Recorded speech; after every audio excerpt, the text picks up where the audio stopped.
നമ്മളൊക്കെ എത്ര വർഷമായി ഇതിലേക്ക് ചേർന്നിട്ട്, യഥാർത്ഥ വിശ്വാസത്തിലേക്ക് വന്നിട്ട് എത്ര കാലമായി?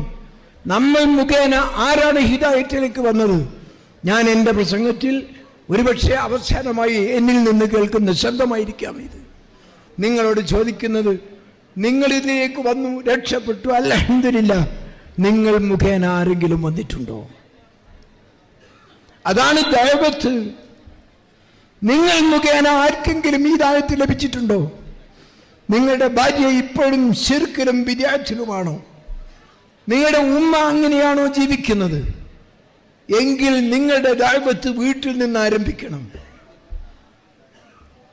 അൻദിർ അശീറത്തക്കൽ അഖ്റബീൻ, നിന്റെ രക്തബന്ധമുള്ള ആളുകളെയാണ് ആദ്യമായി നീ മുന്നറിയിപ്പ് നൽകേണ്ടത്.